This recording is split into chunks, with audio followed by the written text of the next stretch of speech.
bite-sized chunk, something for you to chew on, or allowed to marinate in the pan, whatever you want to do with it. You're the woman, the man, the fluid being. You are who you want to be. And what I want to talk about, man, so many downloads all at once. I feel like this is beautiful because these are things that I have been learning and marinating in over the last, well, not the last, just the last year. Really, if I think about it, it's been like the last 10 years, but it's really been highlighted in the last 10 years. Um, Especially as I took a big leap of faith in calling for separation from my DM, recognizing that I was dropping in vibes and not being the divine feminine that I really wanted to be, and that I was caught in this cycle of like, it was like this constant triangle of like, I really want to help him, I can see he needs healing, but nothing I'm doing is working, and I really need to heal myself, and I cannot, like, if he's not going to heal, I can't focus on him, so I should really focus on myself. And but I feel so starved for him, and I want somebody who wants to walk beside me and do and just have fun with me, just play with me, just enjoy the experience that is me, and allow me to enjoy the experience that is them. But then I come back and go, but as bratty as his ass is, I want it to be him. And he just kept going like that. And I know a lot of you, especially from some of your comments in my recent videos and those in my collective tribe and things like that, we're all kind of getting to this. I feel like there's I want to say there's like two layers that are, it's not the only layers, but they're the primary layers. Is that, let's say three. Okay, three on the lowest vibe is that I must have relationships. It's totally based on my identity. I cannot release relationships. I cannot be single. I cannot be focused. I must have someone or something right there with me. I must. I cannot have a life that does not have a relationship in it. And then there are those who are in a space that's in the middle, that's like, I recognize that there are some things that I need to work on with me, and that I am over focusing on relationships in general, and that it's actually becoming a detriment to the relationships I have that I enjoy. And but I also feel like I'm on this precipice, like the fool, to where I want to take a leap of faith, but I'm not sure which one it is. Is it that I stay and I help and I just hold in this beautiful, delicious, playful energy in me, or do I break free on my own and just enjoy it, and not worry about relationships for a while, and allow myself to focus on me for a while? It's my party, I'll cry if I want to. Or do I find someone new to enjoy things with because I'm afraid to do it myself? And I'm afraid that if I stay, that I will be stuck there and I will miss out on this. Or that if I go to this, I will lose this, and if this relationship that I really, really, really want, if I walk away from it for this or for this, that it might not be there anymore when I feel I am ready to help, or to just accept the beautiful flawedness of the person that I want to dance through life with. And then there's the third energy at the top of the tier, where you've already been through the other two. You've already been through the codependence. You've done that dance, that sidestep a lot. And you're like, I don't want to go back to that. That was interesting. It brought me some contrast. I've had some moments of regret, but overall I don't regret it. It helped me become who I am. And you've already been through the middle one, where you debated and you obsessed and you thought and you processed and you did all those things. And now you're in this space of being like, I'm just gonna embrace the absurd and be like in a space where I allow things to come to me. Because why not?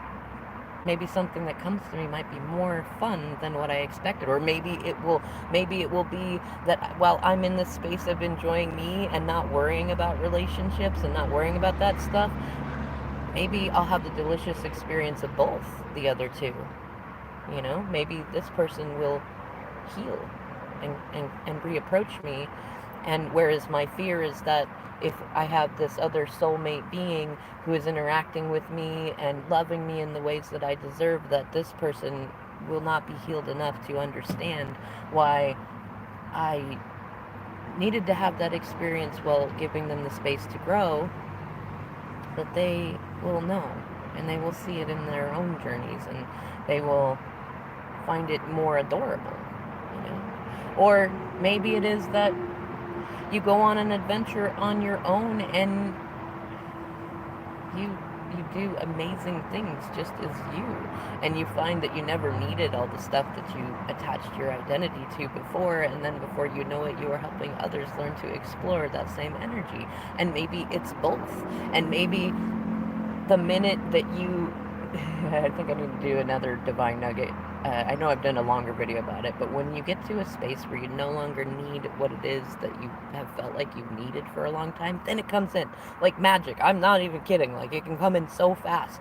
But what usually prevents that from happening, from that I don't know why that got blurred, but that manifestation materializing, what stops it, it's that we have trouble releasing it. If it's a house that you want, like, if you've got a waffly vibration about it, you might end up like manifesting a house you can't afford. That sucks, right? Or you might end up why is that word manifestation? See, it gets all waffly. Or like, you know, if you feel like a house will bring you happiness or make you feel like a man or a woman, but you don't think about like who you want to share that with, or how you do it on your own first, so that when you do share it with someone, you know who you are, you know your worth, and you know what your deal breakers and boundaries are, then you might end up like attaching your self-worth to needing roommates or partners to help you financially, or to be there for you emotionally, so you can do the emotional, or you could do the financial stuff, and then you end up in karmic situations that make that house not a fun experience, even if it's exactly the house that you wanted. And same thing with relationships. When we get into a space to where we're like, I have to have a relationship, or I have to make a decision about a relationship, I'm in a relationship and I don't know what to do about it because I'm not happy, there's not this delightful, playful friendship all the time, and I can't make them change, and I'm tired of changing myself for them and for me, and I see that I have options and soulmates and I want to go and play with them, but I don't want to leave this because I love this relationship, but I deserve better, but you know, and you go on and on and on and on and on and on and on trying to process it. What happens is you hold all of it out of place. You don't get any of it. That's the choice that's made for you. You don't get any of it when that happens, because you're holding yourself in that space. Whereas if you refocus, and I talk about this a fair amount, I think I'm going to talk about it more on this channel, because I found when I ask, especially divine feminines, it's not only divine feminines, divine masculines are often actually less awakened, and so they're not even at the point where you can ask them that question, but there's a lot of divine feminines that are either just waking up or have not really awoken into their divinity and path of self-worth just yet, where I'll ask, like, what are your plans for the year ahead? What are your goals for the year ahead? What are your goals for the week ahead that have nothing to do with relationships? Nothing. What are they? You know? And the thing is that, like, I mean, even I sometimes have a difficulty in articulating just why that is so important and profound, but this is going to be the divine nugget where that starts to get better. I'll take small steps towards being able to explain it better, and eventually it'll be a nice big step. Maybe I'll write a book out of it. But here's the thing. I mean, a lot of gurus talk about it. Eckhart Tolle in Power of Now, Abraham Hicks with Blue Glass and Butterflies. Like, if first of all, who wants something that you forced to come in? It doesn't feel good. You can force all sorts of things to come in. You can make the choice. You can have the control. But it's so much more delightful when you release control playfully, joyfully, lovingly, and things come to you. You don't have to chase them. You don't have to manifest them. You don't have to do that for you to allow them to come in. And, sorry, phone call coming in. Probably telemarketer. Anyways, if you stop and you refocus and you just take relationships out of the picture, I definitely recommend listen to Abraham on this stuff. Like, whenever people ask them relationship type questions, they almost always get to that place of like, unless you can think about this relationship in such a consistent way and hold it in your vibration in a positive, faithful, faithfully expecting way, while also simultaneously being open to all outcomes and timelines and versions of it, then don't think about it.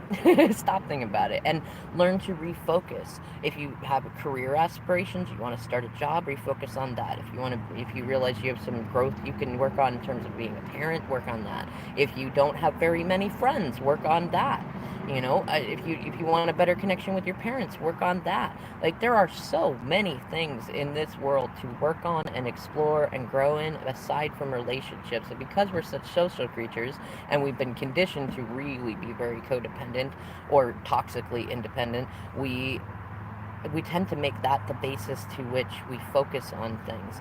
And the great thing is that, it's scary, yes, to just think about, just like, here I am saying, just don't think about relationships. I guarantee you this is something that's taken me a long time to even be able to speak the words. So I'm not in a place of being like, if you can't do this yet, you're, no, you're doing good if you're even able to watch and listen to this without turning it off and consider it. That's a good small step. But you get to that place to where eventually the muscle works well enough that you can turn that down. You can decide what level you want that noise of desire for relationship to be on really high in your mind, or to turn it down. And when you can turn it down and not worry about it, and you're like, it doesn't matter. It really doesn't matter whether I'm with this person or with a new person or on my own. Everything's going to work out. Everything's going to be great. And that's even harder if you're just in the beginning, if you're in if you're enthralled in contrast with a partner or a twin flame, or if you just started a new adventure as a single person, or you just ended something with someone. It can be a little more challenging, but that's where you start. That's where you get started. Don't worry about the relationships. In fact, if you're in an icky place where you're like, I don't know what to do, then you're not in alignment to make any decisions about it anyways. Stop, get a pen and a pad of paper, and start imagining what you want your life to look like in all other ways that have nothing to do with relationships, and that which you want and will uphold whether you're in relationships or not. Your career aspirations, your values, your family connections, your physical health, things like that. Refocus on all of that. And then when you really find the fun in doing that, when it's not such a struggle to be able to do that, then all the things that you want start coming in faster than you expected them to, and in better ways than you thought they would. Alright, I'm going to leave this divine nugget here. Thanks so much for watching, liking, sharing, adding your vibes to the tribes. I'll see you in the next video.